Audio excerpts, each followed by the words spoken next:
सारे दावे सुन लिए आपने, मुस्कुराहट हल्की हल्की है, हम ये नहीं समझ पाए कि किसकी बात इतनी अच्छी लगी कि मुस्कुरा रहे हैं। सही बात तो ये उन्होंने भाई साहब ने जो कहा है, तो जितना मनोज जी ने काम किया था उसके बदले में पिछले बार उनको उतना वोट बढ़ के मिल चुका है। अब इस पिछले 5 साल में इन लोगों ने कैसा कुछ काम किया गाजीपुर में वो बतावें। मोदी जी योगी जी की सरकार है, कांग्रेस के गवर्नमेंट यहाँ 2-2 मिलें हुआ करती थी बहादुरगंज में, और चीनी मिल यहाँ पर क्यों नहीं उसको शुरू करा दे रहे हैं? और बेरोजगारों को रोजगार की व्यवस्था क्यों नहीं कर रहे हैं? क्यों सिर्फ धर्म की बात करते हैं? क्यों हिंदू मुसलमान की बात करते हैं? जब चुनाव होता है तो हिंदुस्तान पाकिस्तान नजर आता है, इसके बाद भूल जाते हैं लोग। तो ये मुख्य मुद्दे पे अगर विकास किया है तो उस मुद्दे पे वोट मांगे कि मैंने ये विकास किया और मुझे आप वोट दीजिए। जो आप कह रहे हैं ना, हमारा एक दोस्त हल्के स्वर में कह गया हमको कि गाजीपुर वाजीपुर जब घूमोगे तो बिना वीजा बिना पासपोर्ट तक सीमाओं तक तो हो आओगे। ठीक बात है, सही बात है। एक नाम आपने ले लिया, 2-4 मुझे लगता है चलती बहस में आ ही जाएंगे जी। कुर्ता शानदार है। अच्छी बात, धन्यवाद। अच्छी बात नहीं, धन्यवाद। ये मैं भी कह रहा हूँ। देखिए, मूल रूप से अगर चीजों का अध्ययन किया जाए तो सबसे अच्छी चीज है कि अगर देखिए, अगर एक विकास की जो मूल अवधारणा होती है, स्वास्थ्य, बिजली और शिक्षा जो भी है, जब मनोज सिन्हा जी 14 में जीतकर 19 में चुनाव लड़ रहे थे तो वो लोगों के बीच एक मैनिफेस्टो भी लेके लड़ रहे थे। 20,000 करोड़ का काम प्लस एक जनता के बीच आंख में आंख मिला के, चोरों जैसा छिपा के नहीं, आंख में आंख मिला के मनोज सिन्हा जी का 2 पन्ने का मैनिफेस्टो भी होता था कि मैंने ये किया है। ठीक है, अभी मेरे अच्छे मित्र हैं, अभिनव जी हमारे मित्र हैं, अभिनव जी ने बोला भी आखिर मनोज जी क्यों हार गए। गाजीपुर वो क्षेत्र रहा है 1952 से लेकर देखिए 2014 तक, विपक्ष के साथ देश में सत्ता जो बनी है उसके एंटी लोग खड़े हुए हैं। जब यहाँ पर सपा का वोट जोड़िएगा, बसपा का वोट जोड़िएगा और अंसारी जी जो थे, तीनों वोट को जोड़ेंगे आप तो 55% का लाट बनता है।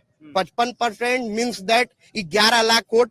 उस समय 19 लाख वोट था 2019 में, आज 20,70,000 वोट है। तो 19 लाख के वोट में 11 लाख वोट तो उनका पहले ही हो जा रहा था। तो वो तो पहले ही कहते थे चुनाव में हमको विकास की बात नहीं है।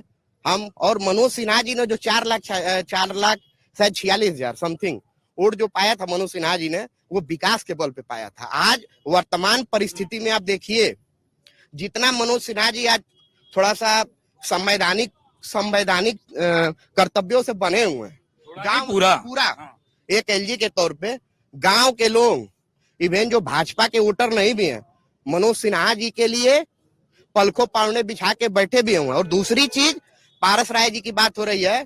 पारस राय जी हमारी मातृ संगठन राष्ट्रीय स्वयंसेवक संघ के 1983 से एक स्वयंसेवक के तौर पर 42 साल से गाजीपुर में काम कर रहे हैं।